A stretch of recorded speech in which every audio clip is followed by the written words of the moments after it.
के दिनों में सब्जी बीजों की नर्सरी पंडाल में लगा है। पंडाल एक झोपड़ी नुमा ढांचा होता है जिसके में प्लास्टिक का कवर डाल के इसके अंदर बीज गिराए जाते हैं तो पौधा पूरी तरह सुरक्षित रहता है। तो ये पंडाल कैसे बना है इसके बारे में समझते हैं। पंडाल के लिए सबसे पहले आप इसके लिए ज़रूरी प्लास्टिक की खरीदारी करें और प्लास्टिक की चौड़ाई जो है वो 18 फीट रखते हैं। 18 फीट हमारे समझ से अच्छा होता है, तो ये 18 फीट चौड़ाई में लें और लंबाई आप अपने आवश्यकता अनुसार लें। तो 18 फीट चौड़ाई और इसका वज़न अलग अलग आता है। तो ये हम जो लिए हैं प्लास्टिक, तो ये 18 फीट और 1 किलो में 2 मीटर चढ़ा है। 1 मीटर में 2 केजी या इसका वज़न है। 18 फीट चौड़ा है।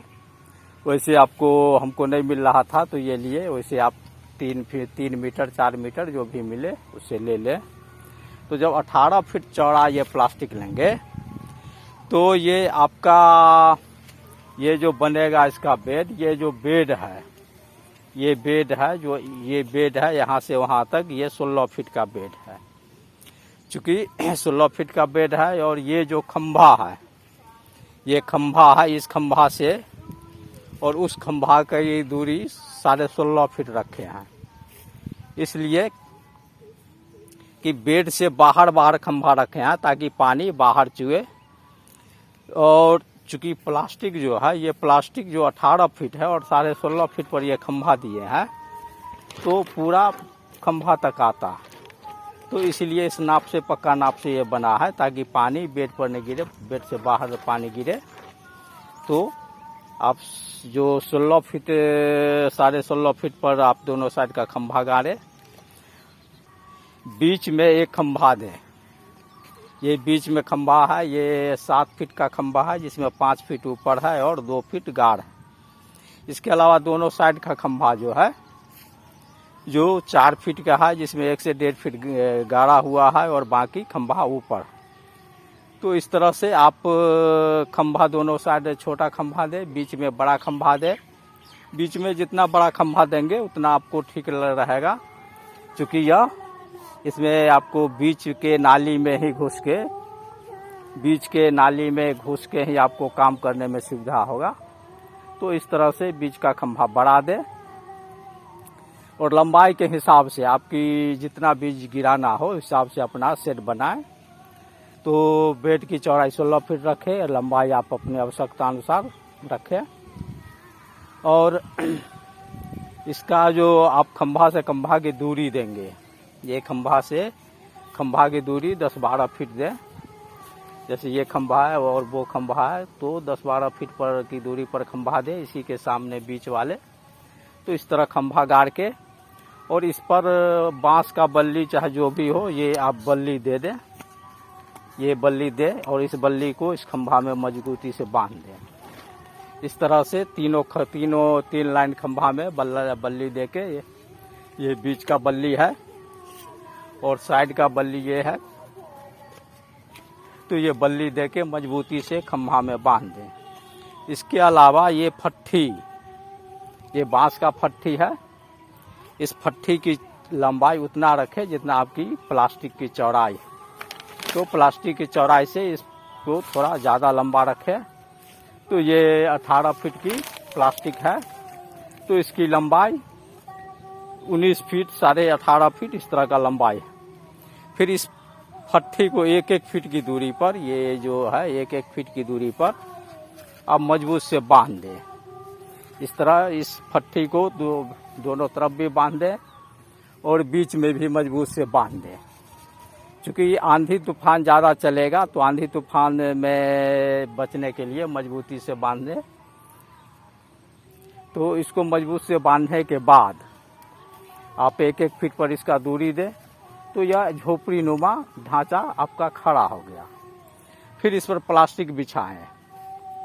यह झोपड़ी नुमा जो ढांचा है उसे आप बीज जब भी गिराएं इसे 15 दिन पहले खड़ा कर लें, इसलिए कि जब भी बरसात स्टार्ट होगा तो हो सकता है आपको काम करने का मौका नहीं मिले और अब 15 दिन पहले बीज गिराने से 1 सप्ताह पहले इस पर प्लास्टिक बिछा दें।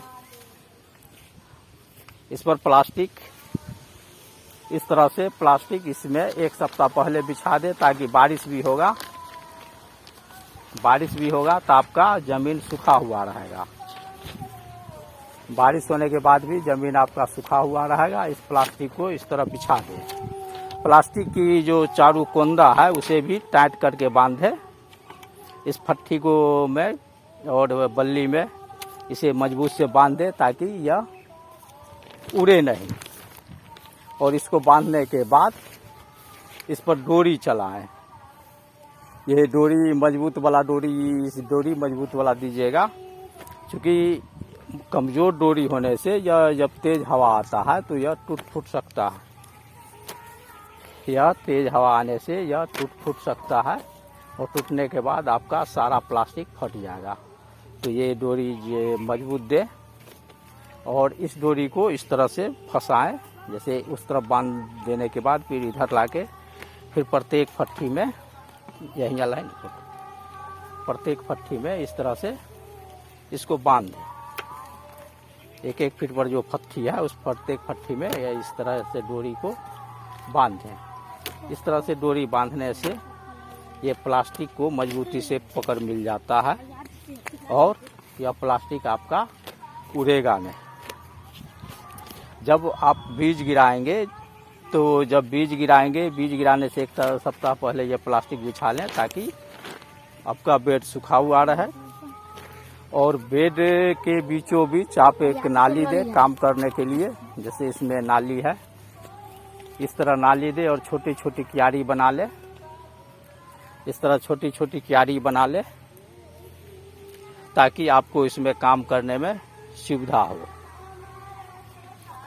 तो इस तरह से नर्सरी की प्रबंधन करने से आपको किसी तरह की समस्या नहीं होता है, और अच्छी तरह से पौधे का जमाव होता है। इस तरह के शेड के अंदर बीजों के नर्सरी लगाने से आप साल में बरसात के टाइम में भी जब चाहें तब आप अपनी आवश्यकता अनुसार बीज गिरा सकते हैं, और इसके सारे काम समय पर होते हैं। तो इस तरह से आप बरसात के दिनों में नर्सरी लगाएं। आपका नर्सरी काफ़ी अच्छा रहेगा, और आप समय पर खेती कर पाएंगे।